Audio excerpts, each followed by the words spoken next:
လုံမနီပွဲစည်းတဲ့ကိုရှောက်ကြမယ်စားကြည့်ရဆိုင်ခန်းနေစိတ်လှုပ်ရှားပွဲ lucky draw စီစဉ်နေနဲ့ပြပွဲတွေလည်းရှိတယ်ကစမဲနိုင်ရင်လည်းဘာတွေရခဲ့လဲဆိုတာကိုဒီဗီဒီယိုလေးမှာဆက်ပြီးတော့ကြည့်ရှုပေးကြပါဦးနော်ဒီလုံမနီပွဲစည်းရဆိုလို့ရှိရင်ဘန်ကောက်မြို့လုံမနီပန်းချန်ထဲမှာဒီဇင်ဘာလမှာနှစ်စဉ်နှစ်တိုင်းပြုလုပ်တဲ့ Red Cross Fair လေးပဲဖြစ်ပါတယ်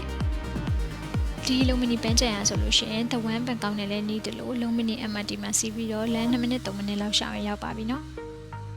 ဒီမှာဆိုလို့ရှိရင်လူတွေလာအရင်များတယ်ပြီးတော့ဆိုင်ခန်းတွေရတယ်တော်တော်စုံတယ်ပြီးရင်ဈေးချရတဲ့ပစ္စည်းတွေကလည်းအရင်များတဲ့အတွက်ကြောင့်မလို့လူတွေကအများကြီးတူချစ်ပြီးတော့ဝင်နေကြပါတယ်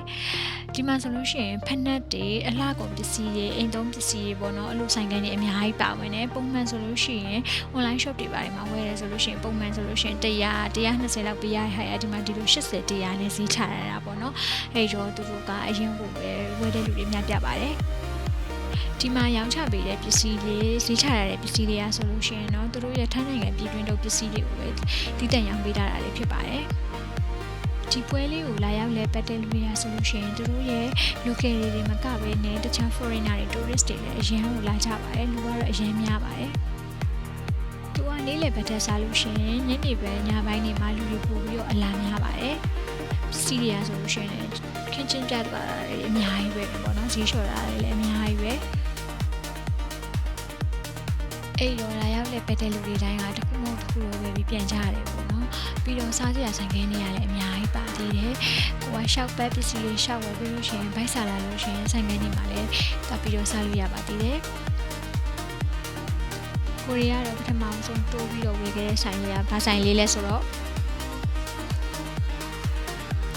ဒီ overding ဆိုင်လေးပဲဖြစ်ပါတယ်သူကတကယ်တော့ overding ဖြော်ရတဲ့ဟာကိုရောင်းတာပေါ့နော်ပြီးတော့သူကဒီလိုဘူးလေးပါတစ်ခါရပါတယ်တဘူးကို85ပဲပါစကန်လေးရပါမယ်ครับလေးပါဒီ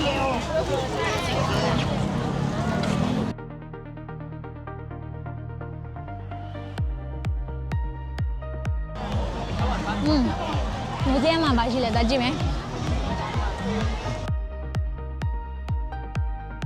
ဘူးလေးနဲ့တခါရဒါမိုင်းလိုနောက်တော့မိုင်းလိုဒီကကြ90ကိုဟိုလိုဘူးလေးရမှာပေါ့နော်89ပဲတော့89ပဲဒီလိုဘူးလေးနဲ့90ဆိုဒီဘက်89ကဒီဘက်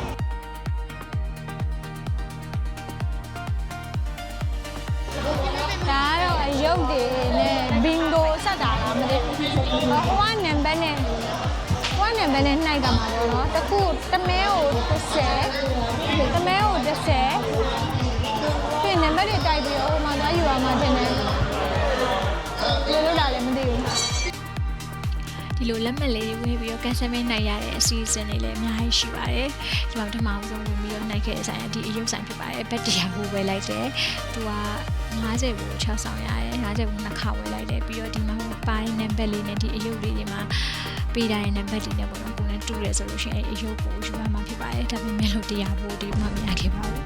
ဟိုဘက်မှာမရခဲ့ဘူးဆိုတော့ဒီဘက်ကိုလှည့်ပြီးတော့ဖလားမပါကန်ဆယ်မဲ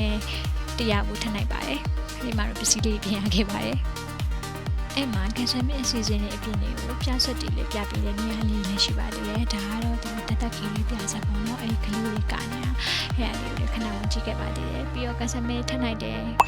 ဒီဟာမှာတော့မစိုးဘူးเนาะလိုရှင်ဘူးတွေခောက်ဆဲကြောက်တွေရတာသူကတမင်း20နဲ့တော်တော်တန်နေပြောရမယ်ကဲအပြင်းပြေးလို့မနေပွဲစည်းလျှောက်တယ်ဗီလိုလေးရတာဒီလောက်ပါပဲเนาะအားလုံးကိုကျေးဇူးအများကြီးတင်ပါတယ်ဘိုင်ဘိုင်